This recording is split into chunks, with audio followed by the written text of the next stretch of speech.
Amém. Jesus Cristo é o Senhor. Nós vamos dar continuidade à leitura do Jave, de número 354.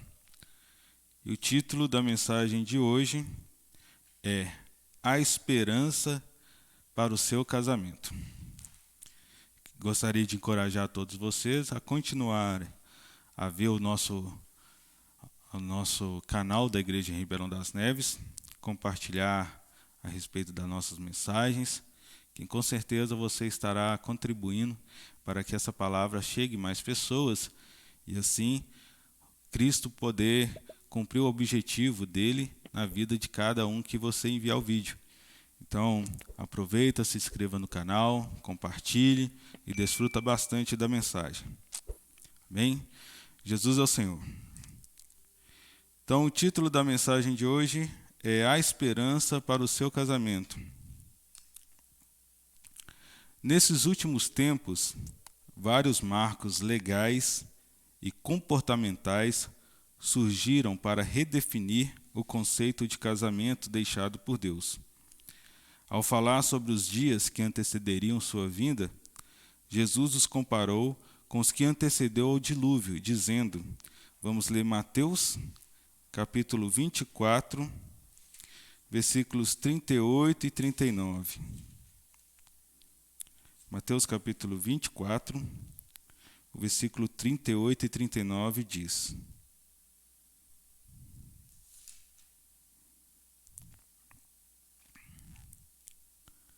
Portanto, assim como nos dias anteriores ao dilúvio, comiam e bebiam, casavam e davam-se em casamento, até o dia em que Noé entrou na arca.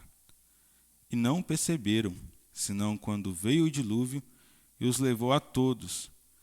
Assim será também a vinda do Filho do Homem. Ó Senhor Jesus.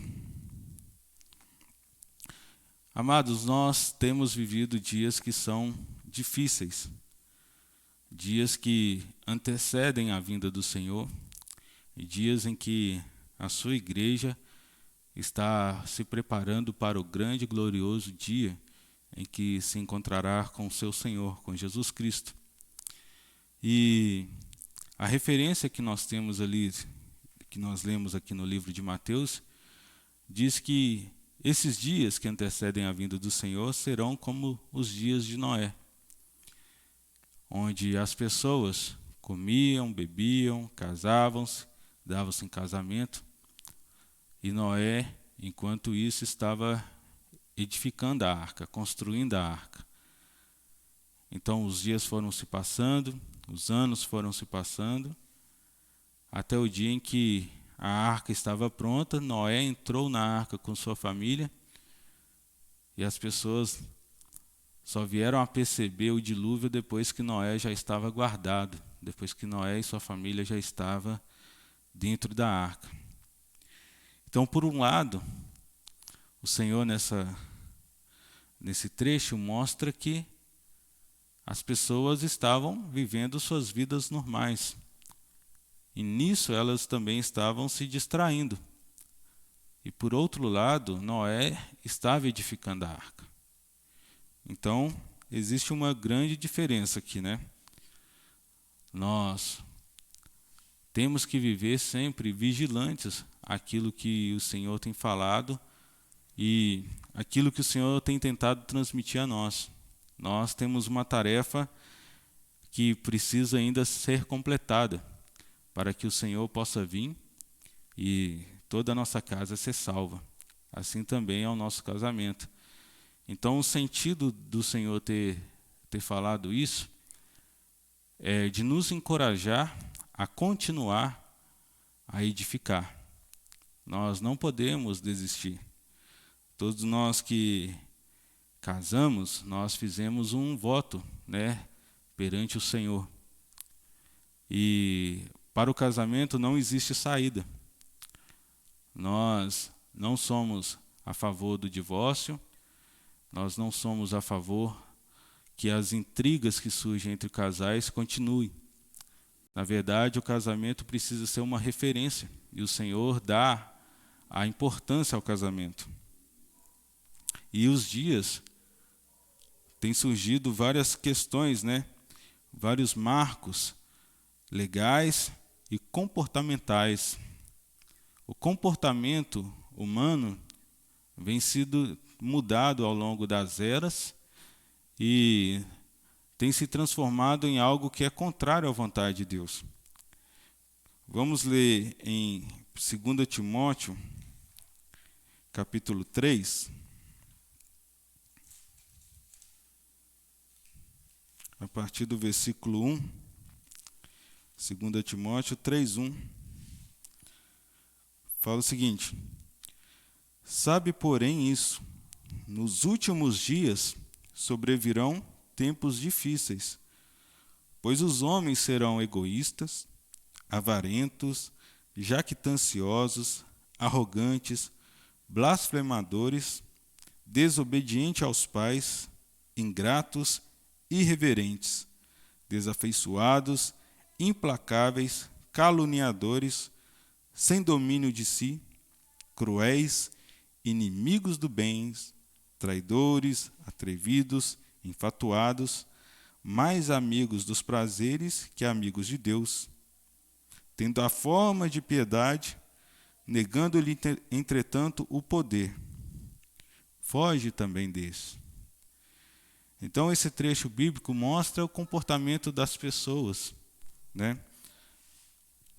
Essas pessoas que estão vivendo conosco, estão vivendo aí no mundo, ainda nas trevas, ainda sem ter uma experiência viva com o Senhor. E para todo lugar que nós olhamos os homens, nós vemos que surgem pessoas que transmitem esse tipo de comportamento. E nós, somos cristãos, não devemos negligenciar, porque se nós não vigiarmos, esses tipos de comportamento, essas esferas malignas acabam entrando em nossa vida, acabam entrando em nosso casamento. Então, por exemplo, nós não podemos viver egoísta, como se fôssemos egoístas, né? Avarentos, arrogantes, blasfemadores, desafeiçoados. Esses comportamentos não podem influenciar o nosso casamento. O compromisso dos casais que amam a Deus e sua palavra deve ser o de manter o casamento a qualquer custo. Manter o casamento é preservar o casamento. É fazer com que o casamento tenha a sua conclusão na vinda do Senhor. Nós não podemos desistir. Nós não podemos reger o nosso casamento de acordo com as nossas dificuldades pessoais. Se nós somos egoístas, nós vamos pensar apenas em si mesmo. E quando eu penso em mim mesmo, eu acabo negligenciando aquilo que a outra pessoa, o meu cônjuge, representa para mim. Então eu não posso manter o meu casamento só enquanto esse casamento está me realizando, né? Ou esse casamento está promovendo uma felicidade para mim. Eu não devo ter dúvida se eu devo ou não cuidar do casamento. Eu devo sempre estar cuidando desse casamento. Não posso ter dúvida disso. E não ser egoísta, não viver de forma avarenta, não viver de forma arrogante. Nós devemos fugir dessas questões, nós devemos fugir desses comportamentos. Então nós precisamos estar sempre vigilante.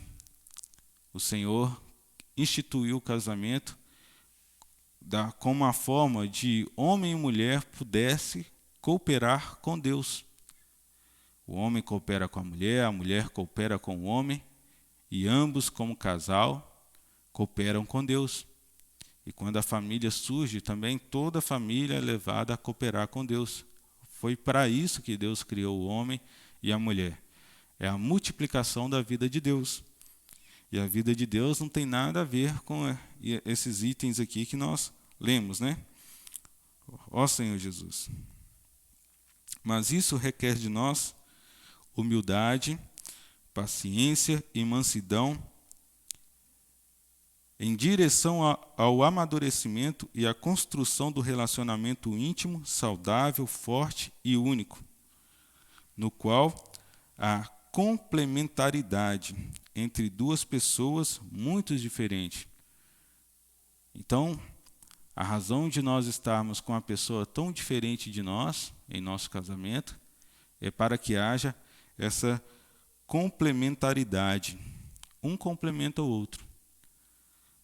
Os dois se tornam um só, uma só visão, um só encargo.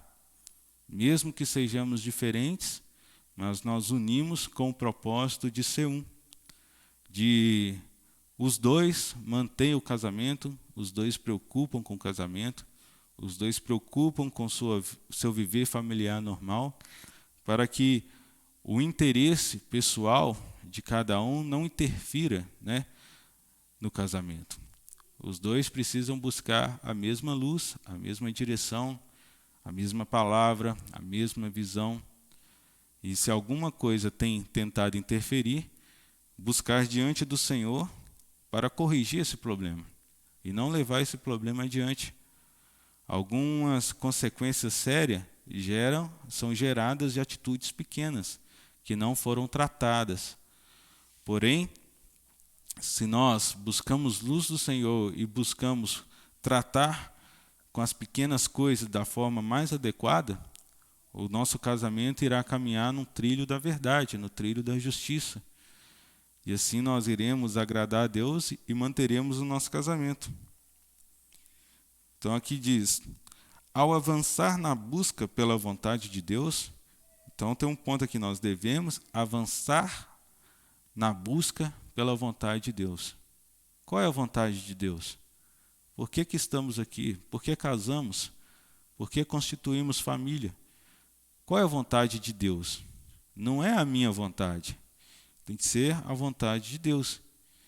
Enquanto eu estiver apenas satisfazendo a minha vontade, eu terei problema diante de Deus.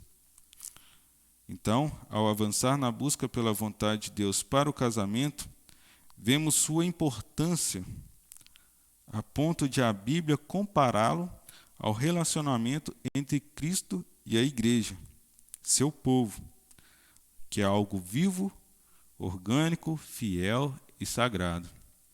Se você casou, né, perante a igreja, provavelmente você deve ter escutado a respeito de Cristo e a igreja, que é o maior exemplo de casamento que nós temos na Bíblia, que na verdade é o único exemplo que nós devemos seguir. Nós devemos, como maridos, amar nossas esposas, assim como Cristo amou a igreja. Eu, como marido, devo amar minha esposa, assim como Cristo amou a igreja. O que Cristo fez pela igreja? Ele entregou a si mesmo por amor a ela. Ou seja, para que eu consiga manter a minha esposa sempre comigo, eu preciso ser o primeiro a me entregar ao Senhor. Amar a minha esposa como esse sacrifício, de renunciar a mim mesmo para que Cristo possa me encabeçar, para que eu consiga também encabeçar minha esposa. Então, o casamento é um ciclo de vida. O casamento ele é orgânico. E o Senhor ele se mantém fiel à sua igreja. O Senhor ele faz tudo, ele zela pela sua igreja, para que um dia ele possa se encontrar com essa igreja, né? Como uma fiel esposa a ele. Então, o casamento ele parte desse princípio de entrega. Ó Senhor Jesus, poucos querem pagar o preço para continuar casado num ambiente conflituoso e de dificuldade. Muitos, né, nas primeiras dificuldades, tentam encontrar uma saída, uma rota de escape, uma fuga. Acha que o casamento deveria partir para o princípio, né, de divórcio, de separação, né? Muitos assim chamados casais, hoje em dia têm optado até mesmo por viver em casas separadas, né? Conforme alguns marcos legais que têm surgido ultimamente, né? Mas o Senhor não deixa saída para nós. A saída do casamento é a cruz. Eu preciso tomar a cruz, minha esposa precisa tomar a cruz, e no Senhor nós encontramos soluções, né, para o casamento. Em vez de jogar tudo para cima e abandoná-lo, os cônjuges devem buscar um caminho para mudar a situação. Então, a saída é buscar esse caminho para mudar a situação. Os que se casam e cultivam a ideia de que permanecerão casados somente enquanto os dias do casamento forem dourados, sem saber, estão destruindo a arca que seria sua segurança no dia em que o dilúvio das tribulações chegasse. É o exemplo de Noé. Imagine-se nas primeiras dificuldades que Noé tinha. Naquele tempo, a arca precisava ser construída. A única salvação que Noé e sua família teria era a construção da arca. Mas precisaria ali buscar madeira, cortar. Haveria momentos em que as tábuas não se encaixariam, que as ferramentas não ajudariam, as dificuldades iriam surgindo. Mas se Noé desistisse diante da dificuldade, quando chegasse o dilúvio, a arca não estaria pronta. Então ele pereceria junto com os outros habitantes da terra, né? Então, talvez o nosso casamento hoje não se encontra pronto da maneira que o Senhor quer. Mas não é por causa disso que nós vamos desistir, que nós vamos ter essa atitude de jogar tudo para o alto. Nós devemos cuidar hoje das pequenas dificuldades. O grande dilúvio ainda não aconteceu. O grande dilúvio ainda está para vir. Então, talvez, se nós negligenciar as pequenas questões hoje, não tratando elas de forma adequada, não pedindo perdão, não pacificando a nossa relação, se nós não fizermos isso hoje, talvez não vamos aguentar situações que poderão ser mais graves no futuro. Então, se os dias hoje do nosso casamento estão dourados, né, como aqui diz, nós devemos aproveitar para continuar edificando essa arca. Vocês viram que quando nós lemos em Mateus, contou a história que o povo só foi perceber o dilúvio depois que Noé e sua família já estavam dentro da arca. Então, desde a primeira árvore a ser tombada até o dia em que o Senhor fechou a porta da arca, foram 100 anos, né? Quanto tempo temos para que o nosso casamento seja mais adequado? Então nós temos que aproveitar em todo momento. Um dia vai vir um grande dilúvio. E as pessoas só vão perceber esse grande dilúvio depois que nós já estivermos dentro da arca. Então é salvação para nós hoje aproveitar o tempo que temos para nos reconciliarmos, principalmente com o nosso cônjuge. Não deixe para amanhã, ou não deixe para outra hora. Talvez essa outra hora não chegue. Então nós devemos hoje aproveitar e edificar. Há casais que desconhecem o que Deus ensinou sobre o perdão, amor, respeito, constância e felicidade. Por meio da fé em Cristo Jesus, o que acabou pode ser renovado. Então vamos ler 1 Coríntios 11:13. 1 Coríntios 11:3.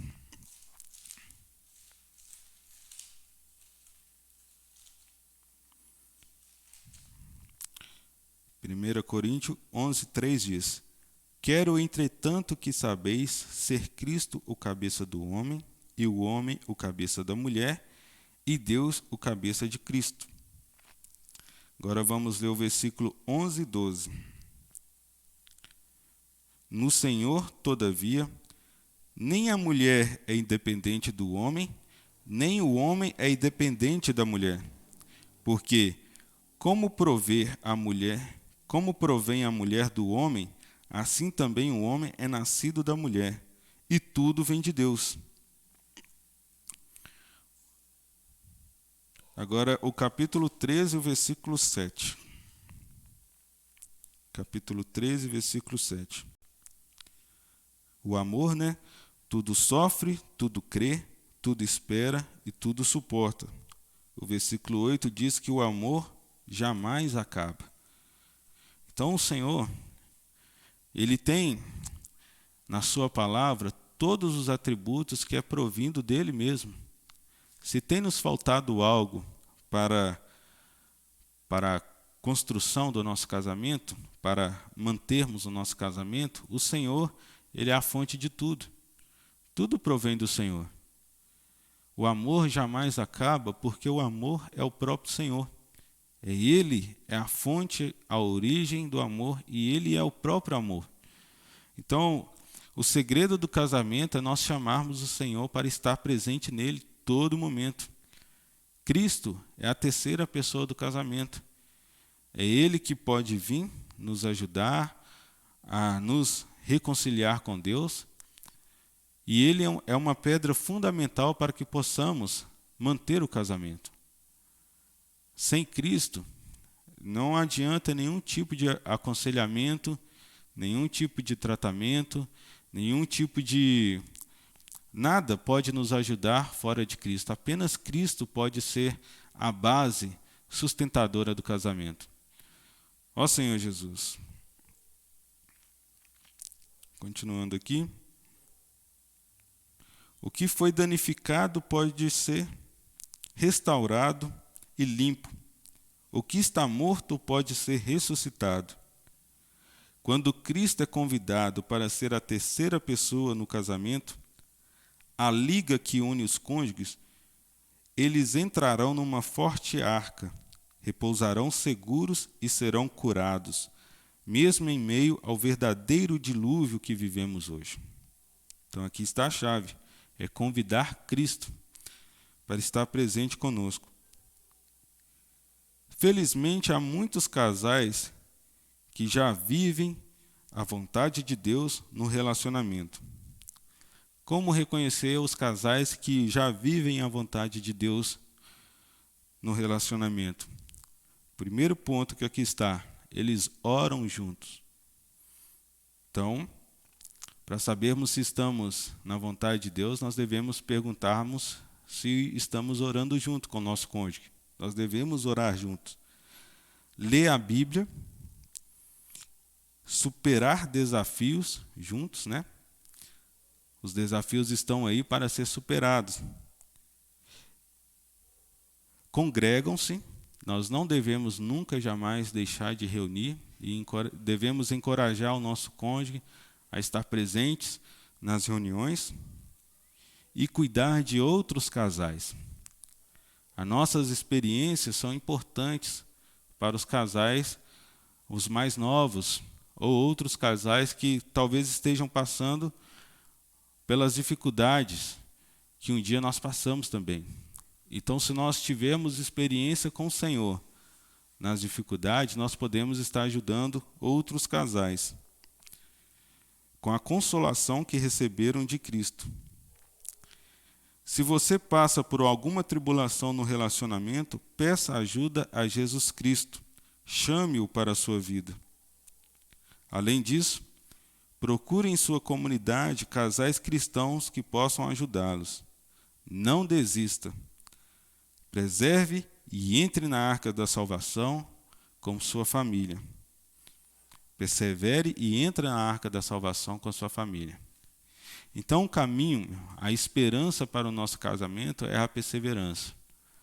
Essa palavra nós cremos que nós falamos para os filhos de Deus, que foram chamados, escolhidos, separados, que estão no casamento para cumprir a vontade de Deus, que entendem isso, mas no decorrer, da nossa vida nós não devemos esquecer, nós não devemos distrair com as coisas que estão fora da arca. Nós devemos preocupar com a arca, nós devemos preocupar com a nossa casa, com a nossa família e no cuidado de Deus, confiar no cuidado de Deus.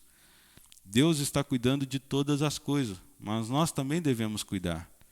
Então, ao percebermos que alguma dificuldade tem surgido, que está tentando atrapalhar o nosso casamento, tirar a nossa paz, nós devemos firmar na fé de Cristo, firmar na palavra de Deus. E se a dificuldade é tamanha que nós não conseguimos nos achegar a Cristo, nós devemos procurar, por casais da igreja, casais mais experimentados, para termos comunhão e assim expor nossa condição e pedir ajuda a esses irmãos que são mais maduros, que já passaram por tais experiências. Nós não devemos procurar pessoas para apenas consolar das nossas causas, mas nós devemos procurar pessoas experimentadas que vai nos ajudar a tomar o caminho de Cristo, a seguir o Senhor, a nos levar para a palavra, que é a maior bênção que nós temos para o nosso casamento, é ver a palavra sendo confirmada nos nossos dias e sendo confirmada em nosso casamento, em nossa família. Amém? Não deixe de reunir, não deixe de procurar ajuda no Senhor. E não deixe também de desfrutar do jornal Árvore da Vida.